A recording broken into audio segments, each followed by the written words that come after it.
Bweza madzoka kama hapa club. Club wenzera.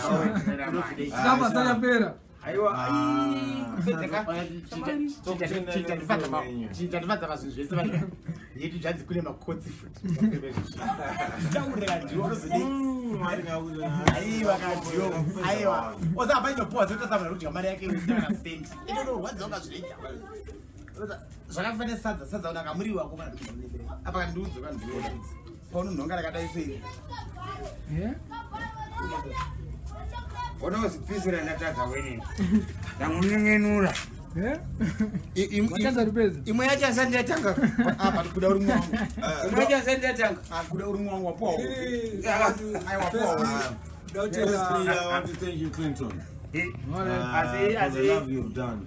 A lot of people, when they are entitled to do us good, they just disappear into thin air.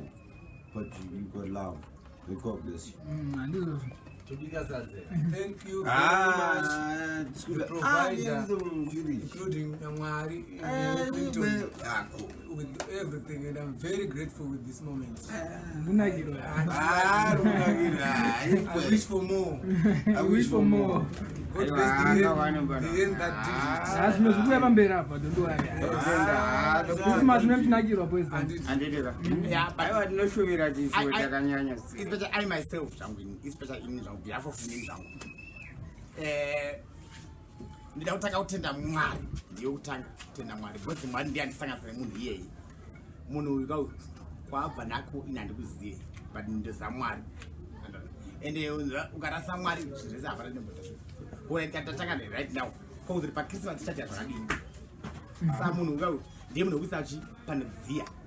Because ndiye azvitanga ndiye achazvipedza. Ndiye atangira Christmas yedu isati yasvika.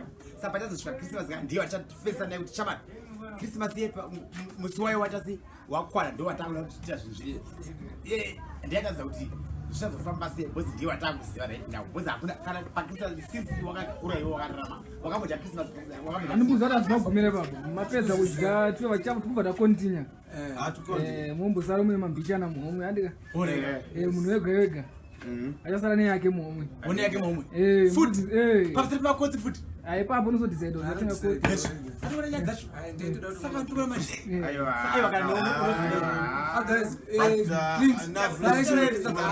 This is just a joke. Yekuti shamwari tabatanidzwa nepasipaka asi chimudhara chinonzi magrasi chandinyadzisa shamwari kuti kusita sadza nemadora muchikeni ndambozoti zvinhu zvakakosha ndafoti sadza but African dish kuda unaweza pachirungu African dish ndazviya kuti zviita traditional food unaweza African dish yakakura chidikeni but boys angu rega titoti zvinhu zviende kumberi aiwa thanks but I want to thank you thank you very much. One love.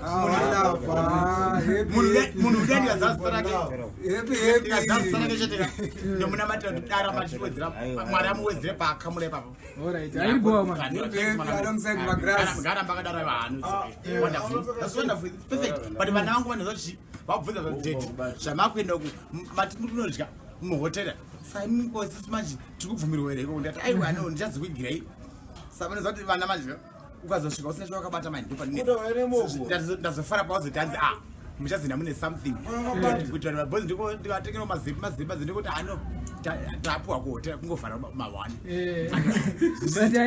ndivanyemberi zvizhinji zvazi zvinozova paChristmas vanosara vachifara sei